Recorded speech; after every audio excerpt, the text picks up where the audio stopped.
The Egyptian Revolution was the high point of what became known as the Arab Spring, the idea of democracy spreading across the Middle East. Regimes across the region have used all manner of different mechanisms of control to ensure their survival. Policymaking is largely dictated from above. Gifts, large handouts to public officials. I think there's also some evidence that external support for the status quo for authoritarian regimes enables rulers to act with impunity, which hinders bureaucratic reform. Welcome to the Clingendael podcast, Guns, Seats and Protests, Political Reform in the Middle East. The first episode discusses challenges, obstacles and opportunities for political change in the region with leading academics. Over the last 10 years, hundreds of thousands of citizens in the Middle East have taken to the streets to demand political change.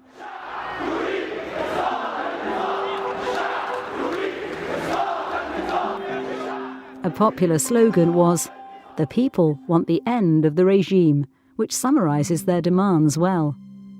Citizens do not only want to boot particular rulers of politicians out, but call for a broader systemic change away from authoritarianism, kleptocracy, and poor governance. In 2019 and 2020, demonstrators returned to the street once more. Large protests took place in Algeria, Lebanon, Iraq, and Sudan. This is the start of gathering of protesters in one of the districts in Sudan's capital, Khartoum. They're also out once again to voice their anger at the military takeover, which happened in late October, and which they say derailed Sudan's transition. Smaller demonstrations also occurred in Egypt, Iran, and Jordan. Ongoing protests show that demands for systemic reform persist. Notably, mass protests occurred in countries where few citizens took to the streets in 2011. Ruling elites across the Middle East have largely proved themselves incapable of meeting the wide-ranging demands of the square. On the contrary, they have sought to contain such demands through a mix of repression, symbolic concessions, co-optation, and greater public spending.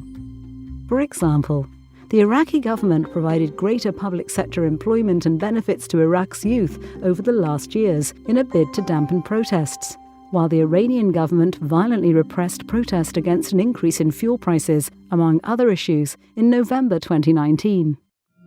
Either way, widespread resentment remains alive and kicking. As the causes of popular dissatisfaction with the quality of governance continue to exist throughout the Middle East, but change has proven difficult to set in motion. What can be attempted next? In other words, when might political reforms succeed? The question has puzzled political scientists who have focused on two key dimensions: demands for reform and supply of reform. Before delving into each, we need to clarify what we mean by political reform. By political reform, we mean upgrading the ability of political systems to produce the public goods, services, rights and duties that their constituents demand. Such upgrading can happen through administrative reform that upgrades implementation capabilities for better education, essential services, and access to justice, for example. Another way is to introduce policy reform that allows new problems to be addressed effectively, like climate change, corruption, or social justice, for example, based on comparative evidence and good practice. Finally, governance reforms can upgrade the rules for agenda setting and decision-making in the political arena, for example by making them more inclusive and representative. All such reforms can happen locally, subnationally, or nationally. Because of the scope and size of the socio-economic problems many countries in the Middle East face, we focus on governance reforms at the national level in this podcast.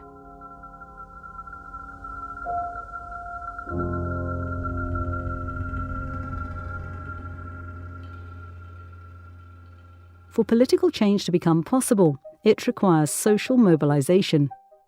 Crowded squares indicate a strong demand for reforms, but they can have a hard time articulating what they want in the form of an actionable policy agenda. Pressure for change does not originate only from the square. Professional associations, workers' unions, and the diaspora can also play a role. Demand for change does not lead to positive results when a government does not want to, or cannot, supply reforms. To begin with, political reforms usually require support from parts of the ruling establishment to succeed. But its composition, attitude and behaviour vary from country to country. Some are large and heterogeneous, others small and cohesive, even limited to a single family in some cases. When the ruling coalition is large, it has many stakeholders whose interests usually diverge. This suggests some factions might be incentivized to side with citizen demands, especially when doing so can strengthen their own position. When the ruling coalition is small, divisions amongst its members are less frequent. This suggests that a more radical overthrow might be a more realistic reform strategy if a large number of citizens continue to be excluded from power. Hi, I'm Matteo Colombo, researcher at Clingendael's conflict unit, and I would like to explore a bit more the different types of political orders in the Middle East. The first type of political order is majoritarian republics, like Israel and Turkey. These are countries where citizens participate freely in the elections, but minorities are not adequately protected from majority rule. In this context, reform-oriented citizens partially hail from social groups that are not dominant ideologically and ethnically. The second type of political order in the Middle East are quasi-democratic sectarian states, like Lebanon and Iraq. In these countries, citizens participate in the election, but voting is at least partially skewed by ethno-sectarian mechanisms. Small elite cartels strongly influence electoral and governance systems. Ultimately, the system preserves incumbent politicians and authority figures. In quasi-sectarian states, reform-oriented citizens can be found across the board due to the substantial underperformance of the clientelist sectarian system. The third type are semi-authoritarian and authoritarian states, like Iran, Egypt or Jordan. These are countries where participation in the election and governance is limited.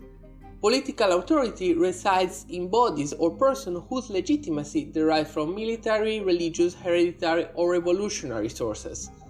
The ruling coalition can be large or small.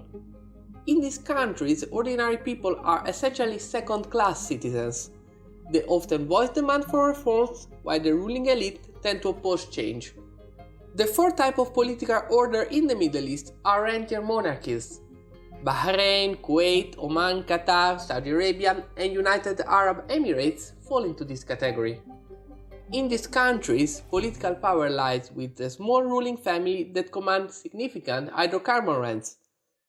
It maintains power by distributing social and economic benefit to citizens. Elite generally limit political reform distribute benefits to dampen bottom-up calls for change.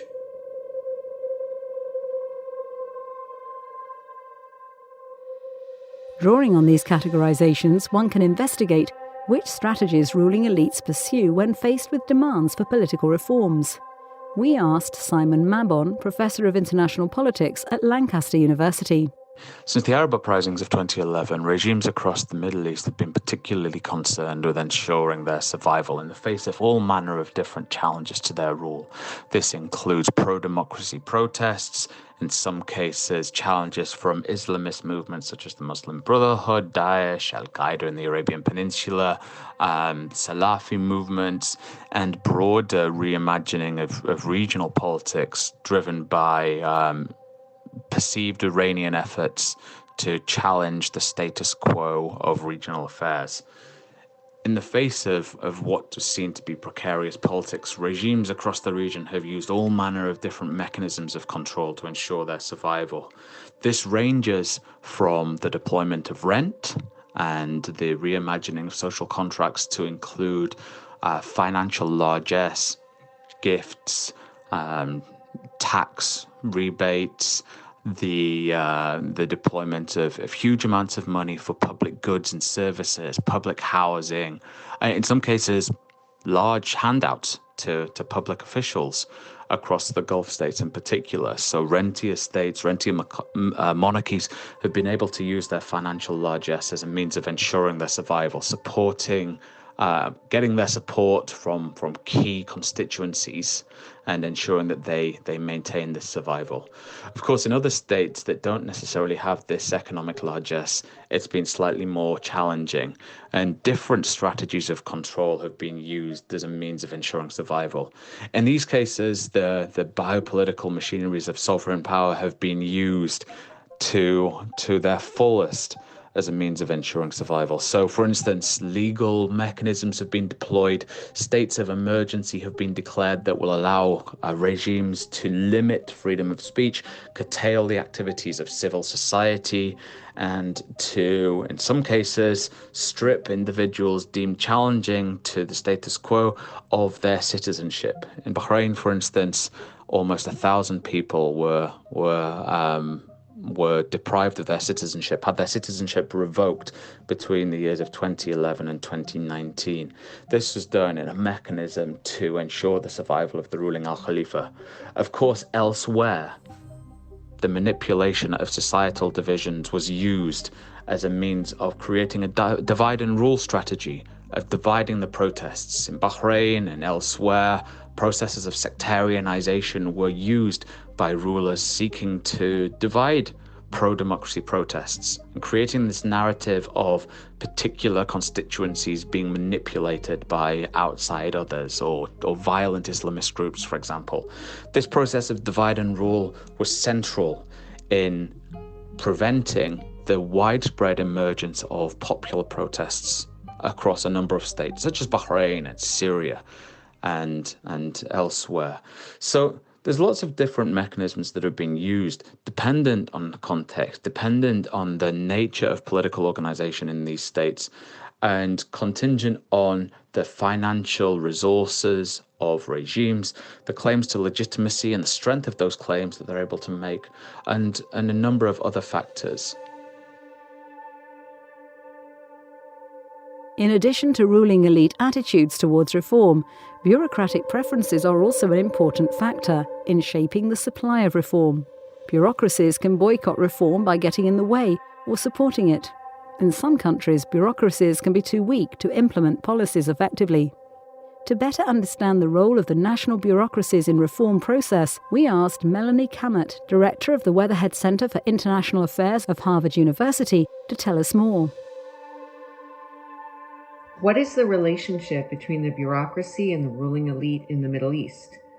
To make a gross generalization, the Middle East is regarded as a region where the ruling elite, and especially the ruler and his immediate circle, have disproportionate influence.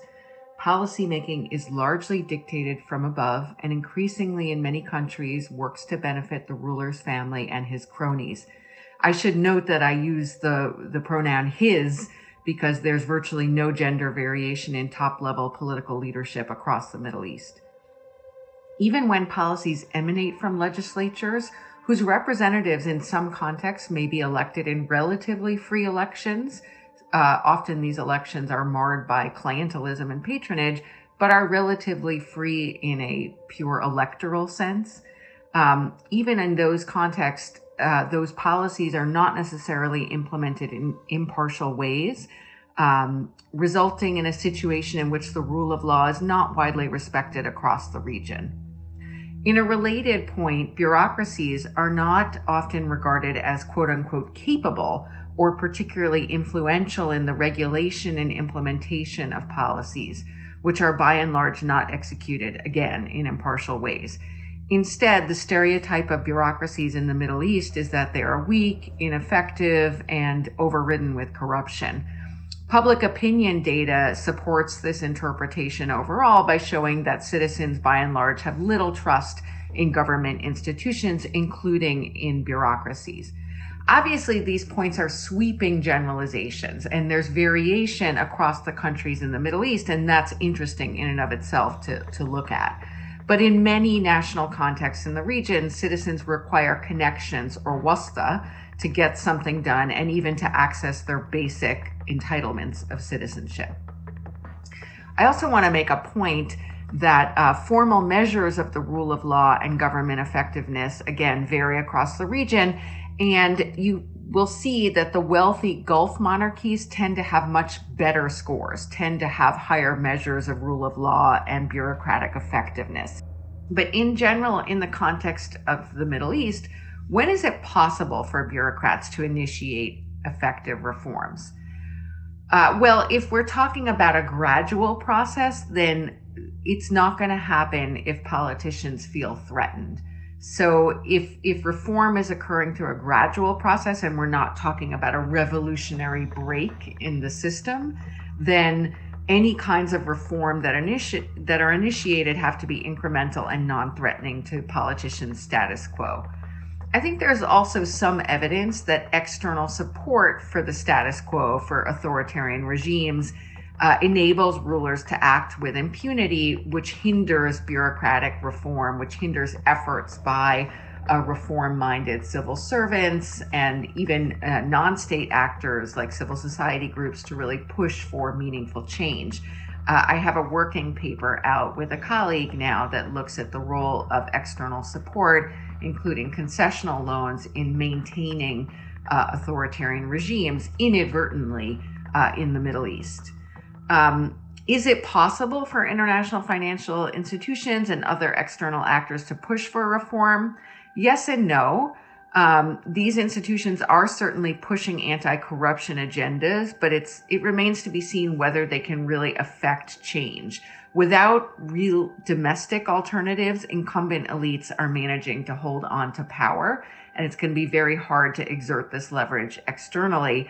There's a lot of research that shows that even the best of intentions of civil society and democracy promotion programs get distorted by incumbent authoritarian rulers, and in fact have the effect of entrenching them. So it's a difficult game to bring about change when you're dealing with the political status quo.